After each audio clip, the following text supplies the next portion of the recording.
Evening, everyone. It's a few minutes after 6 on Tuesday, the 17th, and this is your closing comment. It's video number 1623. Okay, so it was really an interesting day because we had futures that moved lower, primarily the Dow futures, and primarily because of Goldman Sachs. This morning, when I did the pre-opening comment, Goldman Sachs was down about $8, actually $9, 8.98. Um, Things really accelerated after that open, and the stock got down and actually got down to 344. That was versus this morning's 365, and we closed at 349.92, and that was down $24, so 2.5 times what we saw first thing this morning. Morgan Stanley, which beat, went the other way. It was a little soft right at the open, and then, like a lot of stocks, um, there was some decent steady buying, and that pushed it substantially higher. Travelers was also a miss, and it had closed at 193.92, traded down to 181.36, last 185, down 892 or 4.6%. Those were the two big losers in the Dow. As a matter of fact, as far as what they actually took out of the Dow at the close. Let's just pull that up just to make sure. At the close, with the Dow down almost 400, um, Goldman Sachs accounted for 158 of those points, 60 more for Travelers at 185. And then after that, UNH down 30 Dow points, Honeywell down 30 Dow points. There were only six stocks up, and really only two of them in double digits. One was Chevron, CVX, up about 19 Dow points, and the other was McDonald's, which was up over $5, adding 34 Dow points. But aside from that, it was a particularly underwhelming day as far as I was concerned.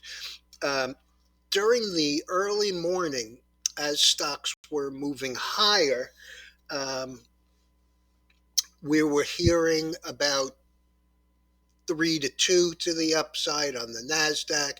We were hearing 2.5 to 1 on the Dow. All of that dissipated. In point of fact, the Dow actually, the NYSE was 16-14, so 8-7 up. That's certainly not much. And on the NASDAQ, it was 23.36 to 22.86. So only 50 more stocks up than down over on the NASDAQ. Volume was a bit lighter at 5 billion. And, that's neither here nor there. It's important, though, because we had a lot of makeup from the weekends from yesterday. Um, as far as how the futures ran the market, it was actually kind of interesting because the Nasdaq actually closed up on the day, and the S&P, which was trading solidly, even the cash, over 4,000 with some good buying, came right back down. I know that people are going to, not be terribly concerned with it. But the fact of the matter is that regardless of what the futures are doing, the S&P cash has yet to close over 4,000 here. Friday's close was 39.9909, and today's close was down $6.12. So not great.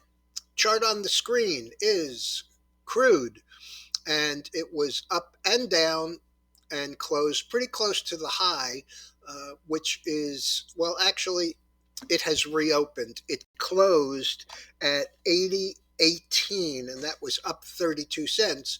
Let's just make this a little bigger so you can see. Um, it was up and down. It was mostly lower, though, last night, with a little bit of catch up on the slower than expected Chinese growth. Gold was down 1180 at 1909. Bitcoin, another up day, up 1935 to 21,485. The dollar was slightly higher. Bonds were slightly lower, down about a quarter. Um, the dollar was up 20 cents. Silver was down 30 cents, and nat gas was up a nickel. Um, we have a lot. By the way, some of the big names, like Tesla, were higher.